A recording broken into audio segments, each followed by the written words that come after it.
In fact, let's continue this conversation with energy expert Chris Yelland to provide us some analyses on this. Chris, 5,200 megawatts of nuclear, that's over after the first 4 years of this plan. In fact, in the first 4 years of this plan, no nuclear is going to be involved. We're looking at more than 11,000 worth of solar, and we're looking at about 8,000 megawatts of, if I have it correct, 7,000 megawatts of wind just above. Is all of this possible?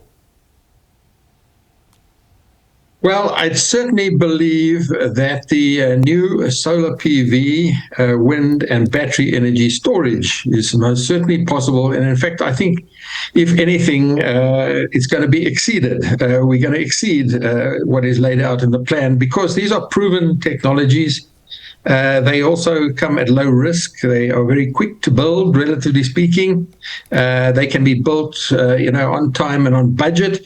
And the financiers and the banks have sufficient confidence to fund these projects on their balance sheets and not on the state's balance sheet. So I have little doubt that those technology options in the plan will materialize and, in fact, be exceeded. The other technologies that is... Chris, just to pause you there, given your confidence, I want to compare it to what we've seen over the last 5 to 6 years, with at least the first 7-bit window periods, where we've told so much renewable will be put out to market, procured and connected to the grid. We've seen very little of that converted. What would have shifted your confidence this time? No, a lot of that has been converted, not only in the renewable energy IPP program, which has been highly successful, resulted in several 100 billion rand of private sector investment into South Africa. This has been a very successful program, and also the behind the meter program of rooftop solar PV battery energy storage, as well as the wheeling of power. This is all very successful. It's being delivered as we speak, and on time, on budget. The only thing that held it back for some years was Eskom.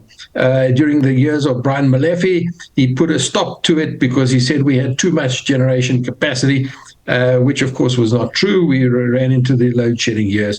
The point of the matter is that those are low risk options of least regret. They can be built on time, on budget, quickly. But that cannot be said for new coal-fired power. We've seen Medupi, Kusile. We've seen 1,500 megawatts of new coal that was in the IRP 2019 that was never delivered. We saw gas to power in the 2019 IRP, never delivered. We saw 10,000 megawatts of nuclear in the IRP 2010, which was never delivered. These are long lead time, high risk options of high regret. And it's been shown, and I think that still exists today. Small modular reactors, PBMRs, large pressurized water reactors. These are all, with a 10, 15-year horizon at the moment, and we don't know the price. They come with long, lead times and high cost and time overruns. We've seen this time and again. Yeah, the minister says we don't have a coal problem in South Africa. We have an emissions problem, and you can solve for an emissions problem without having to get rid of coal. Well, I don't know about you, but I haven't then seen any sort of carbon capture technologies make its way in the South African skyline. Perhaps you have. You're not a lot more clued up on what's happening in the space. Is that the right approach to decarbonizing, given that by the end of 2039, about 40,000, almost 41,000 megawatts of our electricity will still come from coal-fired power stations? Look, so-called clean coal technologies, or shall I rather say cleaner coal technologies, are talked about a lot. But as you say, there's nothing in South Africa, and very few internationally, carbon capture and storage projects. Of course, there's a very big difference between what is technically possible in certain applications, in certain geographies, in certain, certain countries where the geology is suitable. But the reality is, although it may be technically possible, its efficiency is low and it comes at extremely high cost. And really, one's got to look carefully. People talk about this natural endowment of coal that we have in South Africa. Well, we also have a good natural endowment of wind and solar PV. We also have, resources, endowments of asbestos, which are quite honestly best left in the ground where they belong, because there may be cheaper, cleaner, more appropriate technologies that have developed since then. And sometimes it's best to leave things in the ground where they belong, if there are better solutions outside. And in fact, there are. Yeah, just very importantly, by the end of 2039, we'll see an energy mix where coal only makes up 27% of generation. In fact, renewable energies will make up about 70% of generation if you consider nuclear to be about 5% there. My numbers are by a percentage or two off there. In fact, nuclear at the moment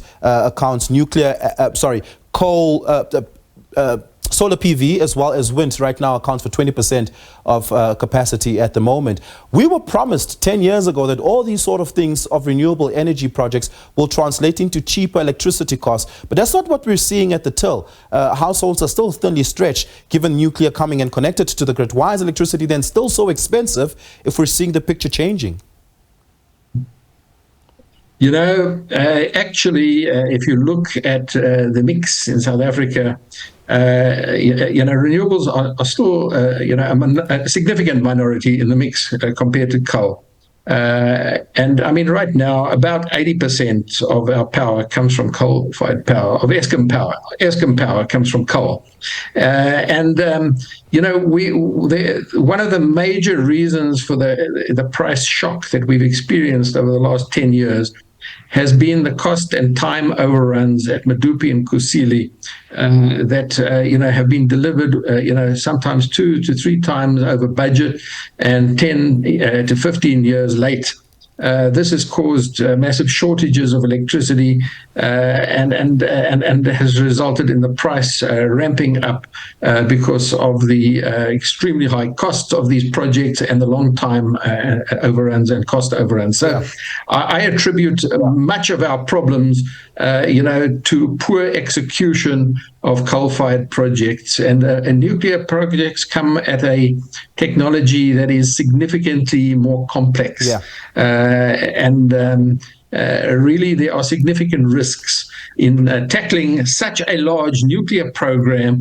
The minister himself pointed out the skills risks and the risks of the construction industry and its current state. These cannot be ignored. And lastly, there are the financial or the financing risks without government guarantees. And government have indicated that there will be no government guarantees. Without these government guarantees, banks and financial institutions, DFIs, will not be agreeable to financing them. The minister said that there are plenty of financial institutions that will finance. Of course, if government guarantees them, of course people will finance them. But government is not going to guarantee them. That's the point. Hopefully the Africa Energy Bank will begin to step in there. Well, I'm out of time, so I need a yes or no on this, Chris. Head on the block. Do you endorse IRP 2025? Well, we haven't even seen it yet. We're waiting for it to be gazetted. We're waiting to study it. We've heard some very brief and superficial comments about it, but we need to look at the details. So the devil is always in the details. So short answer, not yet. Chris Yelland, thank you so much for your time this evening. Really do appreciate it. Energy analyst Chris Yelland speaking to us there.